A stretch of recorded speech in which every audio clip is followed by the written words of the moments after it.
Friends, welcome back to new video. Bhagyalakshmi serial ಕೊನೆಗೂ ಹೊರಗೆ ಬಂತು. ಮುಚ್ಚಿಟ್ಟ ಸತ್ಯ. ತಾಂಡವ ಮಗಳ ಬಗ್ಗೆ ತಂದೆ ತಾಯಿ ಬಳಿ ಹೇಳಿದ ಶ್ರೇಷ್ಠ ಮುಂದೇನು? ಭಾಗ್ಯಲಕ್ಷ್ಮಿ ಧಾರಾವಾಹಿಗೆ ಮಹತ್ವದ ತಿರುದೊಂದು ಪಡೆದುಕೊಂಡಿದೆ. ಇಷ್ಟು ದಿನ ಶ್ರೇಷ್ಠ ತನ್ನ ತಂದೆ ತಾಯಿಯ ಬಳಿ ಮುಚ್ಚಿಟ್ಟಿದ್ದ ಸತ್ಯ ಹೊರಗೆ ಬಂದಿದೆ. ಶ್ರೇಷ್ಠ ತಂದೆ ತಾಯಿಗೆ ಮೊದಲಿನಿಂದಲೂ ಕೂಡ ತಾಂಡವ ಮೇಲೆ ಅನುಮಾನವಿತ್ತು.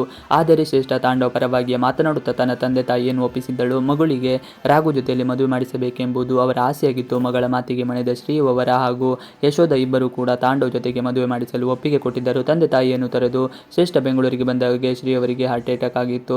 ಇದು ಕೂಡ ಶ್ರೇಷ್ಠಗೆ ಗೊತ್ತಿರಲಿಲ್ಲ. ನಂತರ ಅದು ಕುಸುಮಗೆ ಹೇಗೂ ತಿಳಿದುಕೊಂಡು ತನ್ನ ಜೊತೆಗೆ ಇರುವಂತೆ ಶ್ರೇಷ್ಠ ಮಾಡುವಲ್ಲಿ ಸಕ್ಸಸ್ ಆಗಿದ್ದಳು. ತಾಂಡವ ತನ್ನ ಮನೆಯವರನ್ನೆಲ್ಲ ತೊರೆದು ಶ್ರೇಷ್ಠ ಜೊತೆಗೆ ಇದ್ದನು. ಈ ವೇಳೆಗೆ ಮತ್ತಷ್ಟು ತಾಂಡವ ಮನಸ್ಸು ಕೆಟ್ಟು ಹೋಗಿತ್ತು. ಇದೇ ಒಳ್ಳೆಯ ಸಮಯ ಎಂದುಕೊಂಡು ಶ್ರೇಷ್ಠ ತನ್ನ ತಂದೆ ತಾಯಿಗೆ ಫೋನ್ ಮಾಡಿ ಎಂಗೇಜ್ಮೆಂಟ್ ಮಾಡಿಸಿಕೊಳ್ಳುವುದಾಗಿ ತಿಳಿಸಿದರು. ಇದಕ್ಕಾಗಿ ಒಂದು ಡೇಟ್ ಫಿಕ್ಸ್ ಮಾಡಿಕೊಳ್ಳೋಣ ಎಂದು ತಾಂಡವ ಮೊದಲೇ ಕಾರ್ಯಕ್ರಮ ಸಿಂಪಲ್ ಆಗಿ ನಡೆಯಬೇಕು ಎಂದು ಹೇಳಿದನು. ಆದರೆ ಶ್ರೇಷ್ಠ ತಂದೆ ತಾಯಿ ಇರುವ ಒಬ್ಬಳ ಮಗಳಿಗೆ ಹೀಗೆ ಸಿಂಪಲ್ ಆಗಿ ಮಾಡುವುದು ಎಂದು ಗ್ರ್ಯಾಂಡ್ ಆಗಿ ಕಾರ್ಯಕ್ರಮ ಮಾಡಿದ್ದರು. ತಾಂಡವ ಮಗಳಿಗೆ ಆಕ್ಸಿಡೆಂಟ್ ಆಗಿರುವ ವಿಚಾರ ಕಾವ್ಯಕ್ಕೆ ತಿಳಿದ ಮೇಲೆ ಅವಳು ತಾಂಡವ್ಗೆ ಹೇಳುವ ಪ್ರಯತ್ನವನ್ನು ಮಾಡಿದ್ದಳು. ಈ ನಡುವೆ ರಘು ಯಾರು ನಿಮಗೆ ರೂಮ್ ಲಾಕ್ ಮಾಡಿದ್ದರು ಎಂಬ ವಿಚಾರ ತಿಳಿದಾಗ ಕಾವ್ಯ ತರುಣ್ ಮಗಳಿಗೆ ಆಕ್ಸಿಡೆಂಟ್ ಆಗಿದೆ ಎಂಬ ವಿಚಾರ ಮಾತನಾಡಿದ್ದಾಳೆ. ತಂದೆ ತಾಯಿ ಬಳಿ ನಿಜ ಹೇಳಿದ ಶ್ರೇಷ್ಠ. ಹೊರಗೆ ಬಂತು ತಾಂಡವ ಮದುವೆ ವಿಚಾರ.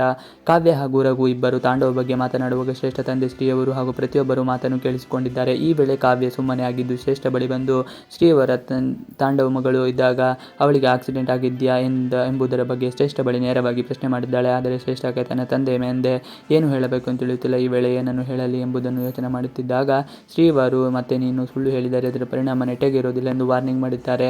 ಕಾವ್ಯ ಕೂಡ ನೀನು ಸುಳ್ಳು ಹೇಳಬೇಡ, ನನಗೆ ಇಷ್ಟು ದಿನ ಸತ್ಯವನ್ನು ಮುಚ್ಚಿಟ್ಟುಕೊಂಡು ಸಾಕಾಗಿ ಹೋಗಿದೆ, ಸತ್ಯವನ್ನು ಹೇಳು ಎಂದು ಹೇಳಿದ್ದಾಳೆ. ಈ ವೇಳೆ ಶ್ರೇಷ್ಠ ಹೌದು ಮಗಳಿದ್ದಾಳೆ, ಅವಳ ಹೆಸರು ತನ್ವಿ ಎಂಬ ಸತ್ಯವನ್ನು ಹೊರಗೆ ಹಾಕಿದ್ದಾಳೆ. ತರುಣ್ ಮಗಳು ಈಗ 10ನೇ ತರಗತಿಯನ್ನು ಓದುತ್ತಿದ್ದಾಳೆ ಎಂದು ಹೇಳಿದ ಕೂಡಲೇ ಶ್ರೇಷ್ಠ ತಂದೆ ತಾಯಿಯ ಮುಖಭಾವ ಬದಲಾಗಿ ಹೋಗಿದೆ. ಹಾಗಾದರೆ ಇಂದು ತರುಣ್ಗೆ 2ನೇ ಮದುವೆ ಸಂಬಂಧ ಎಂದು ಹೇಳಿದ್ದಾಳೆ. ಮುಂದೇನು ಶ್ರೇಷ್ಠ ಕತೆ? ಶ್ರೇಷ್ಠ ತಂದೆ ತಾಯಿ ತಾಂಡವ ಜೊತೆಗೆ ಮದುವೆ ಮಾಡುವುದು ಸ್ವಲ್ಪವೂ ಕೂಡ ಇಷ್ಟವಿಲ್ಲ. ಈಗ ಹೇಗಿದ್ದರೂ ಅವನಿಗೆ ಇದು 2ನೇ ಮದುವೆ ಎಂಬುದು ತಿಳಿದ ಮೇಲೆ ಶ್ರೇಷ್ಠಳ ಮದುವೆಯನ್ನು ತಾಂಡವ ಜೊತೆಗೆ ಮಾಡ್ತಾರೆ ಎಂಬ ಕುತೂಹಲ ವೀಕ್ಷಕರಲ್ಲಿದೆ. ತಾಂಡವ ತನ್ನ ಮಗಳಿಗೆ ಆಕ್ಸಿಡೆಂಟ್ ಆಗಿರುವ ವಿಚಾರ ತಿಳಿದು ಆಸ್ಪತ್ರೆಗೆ ತೆರಳುತ್ತಾನೆ ಅಥವಾ ಅಮ್ಮ ಹಾಗೂ ಹೆಂಡತಿ ಮೇಲಿನ ಕೋಪದಿಂದ ಸುಮ್ಮನೆ ಇರ್ತಾನೆ ಎಂಬುದನ್ನು ಮುಂದಿನ ಎಪಿಸೋಡ್ನಲ್ಲಿ ತಿಳಿಯೋಣ. Thanks for watching video.